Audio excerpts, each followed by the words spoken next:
Good morning, ladies and gentlemen. My name is JP the Outlaw, here to give you my review and results for NXT, September the 6th, 2017. They start off the show with a video package for Kassius Ohno and Itami. Pretty much their storyline leading us up to this point. In-ring action with Andrew Cinemas and Cesar Bononi. And they had what is this? What is this? Andrew Cinemas' manager. Okay, they had her on commentary. And a generic way of putting it. His manager, Selena is I'm not going to say a, strong manager. You know, she pretty much, and just watching it last night, added to the conversation on commentary, but really didn't say anything at all. You know, gearing up her client in Andrade Cinemas, pretty much saying, I bought this out of him. I made him step up to this next level, stop all the foolishness, stop all the playing around, and get a little bit more focused. Me personally, I like Andrew Cinemas. I think his promo skills solo are damaging. Or damaging only for the simple fact he has yet to break through that, I want to say, not sound barrier, but the barrier of the language barrier. But I think once he gets past that right there, he'll be all right. And I also like Cesar Bononi. I think he needs another name, a repackaged deal, and you put him back out there after, Cinemas moves up. I mean, the guys that's pretty much vastly showcased on NXT. You want to push them guys up. I think Cesar Bononi would be one of those next guys moving into a spot of, let's say, Oli Lorcan or something like that. Because Oli Lorcan, I think, is a great worker. Backstage segment with William Regal sending a message to Adam Cole, Bobby Fish, and Kyle O'Reilly. All their in-ring action, all the fights will be inside the ring. There will be no more fights on the outside, which I find as this isn't a punishment. This is more of get your shit together, stop attacking people on the outside, and you do your dirty work in the ring. So with that being said, I feel as though this pretty much added to nothing as far as Adam Cole's and company's storyline, but pretty much setting the scene for next week, if anything. Backstage with the Velveteen Dream. Velveteen Dream seen something he liked at NXT TakeOver Brooklyn 3. And they'll be in contact with this person pretty soon. He said this man needs the Velveteen Dream experience, is what he says. As they were conducting an interview, Velveteen Dream said he wouldn't speak until necessary, and he felt as though this was necessary. They was waiting on Asuka to trying to get a word with her before the Velveteen Dream came out there. Lars Sullivan versus 3 Jobbers. A very quick match. When I blinked, I didn't even know it was over. Also, they didn't need a goddamn walk down the ramp segment at all. They just didn't need an intro or anything like that. So, yeah, how do I feel about Lars? Do I think they need to book him as a solo competitor? Yes. The guy is he's a big dude. He definitely has the body mass to go ahead and stand in a ring with a Mark Henry, if I can say so myself. Mark Henry being a former Olympic gold medalist, one of the strongest men alive. I think he would be great to be pushed into that position just without the moniker. That's all. That takes us to a video package from Sanity. Now, Sanity, how I feel about Sanity, I really feel like you almost really missed the boat with Sanity, but Eric Young and his promo ability is so great. The promo they cut tonight reminds me of The Dark Knight. Have you guys seen The Dark Knight, the Batman movie? One of my favorite movies with Keith Ledger and Christian Bale. In that movie, when freaking the Joker does a fucking a death threat, and he got the camera, but he's shaking the camera real crazy. Like, I like that aspect of it. I like that aspect of Eric Young being so close to the camera you can barely get a good read on his face, but it's his voice and all that other good stuff. You can hear the rest of Sanity laughing in the background, and then Alex the Wolf to finish it off with they're here for chaos, which was pretty much the same message in the Dark Knight. So I like what they're doing. Eric Young said that when he saw Adam Cole and the guys, he was willing to embrace them and welcome them to NXT. But, in his promo, he says he doesn't care where you've been. He doesn't care where you think you're going. Sanity's only here for one purpose, and you guys made a big mistake by messing with Sanity. So, that, me personally, beautiful. I like the way the promo was cut. I think give Eric Young some more mic time so people can get more invested in Sanity. Because like I said, before I started this segment, I feel like you almost missed the bus with Sanity. You had him sitting down there for so long. Even Eric Young, for that matter, So,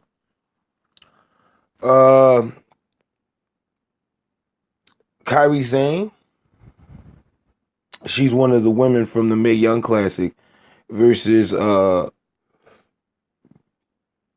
excuse me. Sorry about that. I got some bad heartburn and indigestion.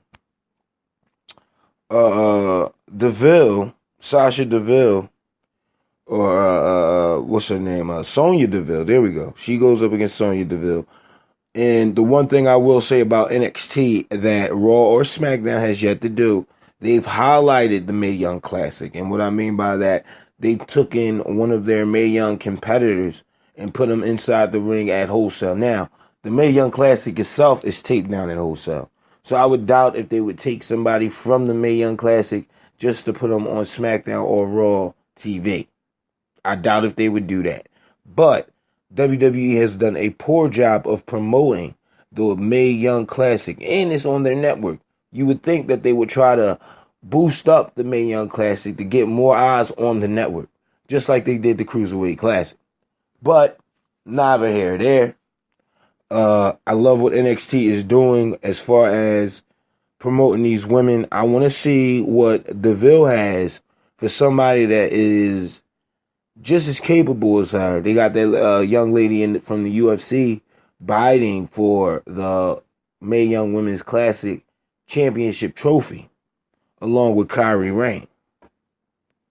But I would definitely like to see how they would book that match, if that's the best way to go about it, or something of that nature, or versus just the real deal versus all this glam shit. She goes out there, she got eyeliner on and all this other good stuff.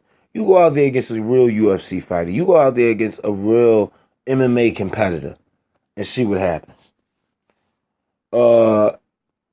At the Full Sail Performance Center, they had William Regal. He's out there with some of the guys going over the rope moves and all that other good stuff. I think Owie Lorcan and Danny Burch. I couldn't really make out the other two guys, but he tells the cameraman to keep on rolling. Make sure you get this on camera. As the match in the ring started to die down, they put the camera down, but angle it at a visible sight for Regal. In comes Ruby Riott asking for Peyton Royce and Billie Kay in a handicap match. Of course, William Regal's like, I can't grant you a handicap match, but you go find yourself a partner, and I'll give you a match next week. Cool. Ruby Riott is down with it. She's going to make that happen. And so that's pretty much setting up the matches for next week. At least one of them anyway. Kassius Ohno versus Hideo Itami in a no-hold-bars match. Kassius Ohno, which I always said Chris Hero should have got a push in NXT. And I still say it now.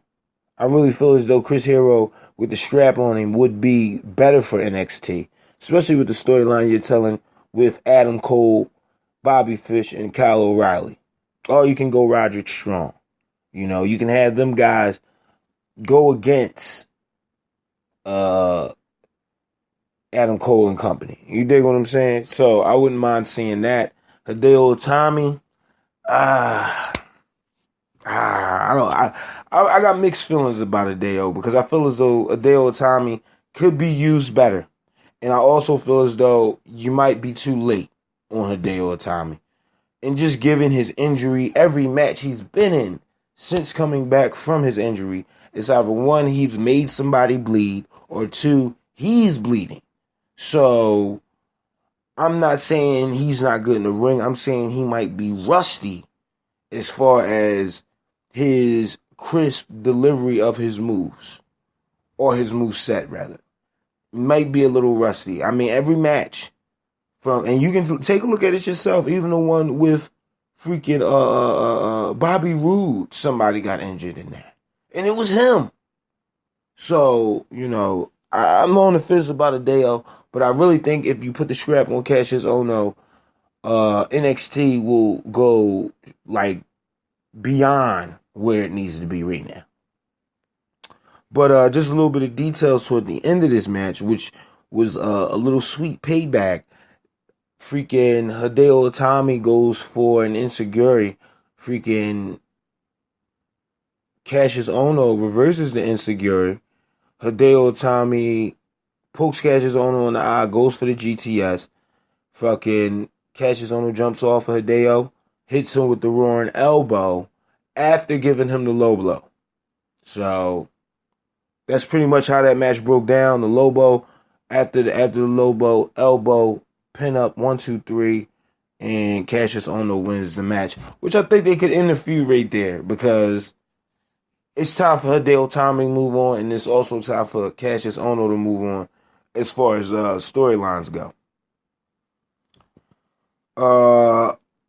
Asuka returns to NXT. Of course, you guys know Asuka got injured at NXT TakeOver Brooklyn 3 against her match and against Ember Moon in her match.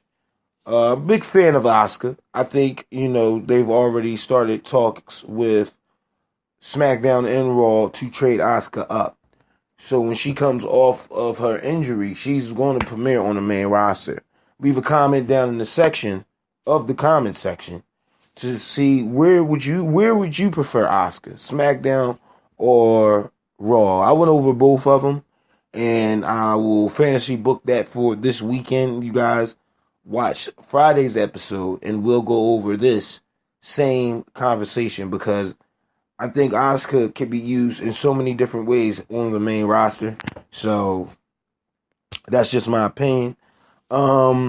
Did not like the segment with her and Ember Moon. The one thing I would have to say that I took from that segment, this was the first time that we've seen Ember Moon be genuine. And what I mean by that is actually feel as though she's not watered down and literally trying to cut the best promo that she can cut. Like, everything seems fake from Ember Moon, if I can say that. Like, don't get me wrong, the gimmick I get the gimmick. The eclipse, all that good stuff. I get it. But her emotionally invested as a fan, do you see yourself getting emotionally invested with Ember Moon just yet? Me personally, I think she needs more time. I think that she will be a hell of a champion given more time. And she's thicker than fish grease. I got nothing against Ember Moon here. I'm just saying this is the most, as far as the most emotion, even when she was vying for the title and Asuka screwed her over, she felt emotionless. And that's what I'm saying. This was genuine. It was real. You could see the emotion on her face before she even walked down the ring ramp. Now, mind you, all the women came out to see Asuka off, even some of the women from the Mae Young Classic. And you would have to think, what's the next move for the women's title, which we'll also go over on Friday's episode of the JP Show. But what is the next move for the women's title? I'll go over that, give you my most logical booking for that.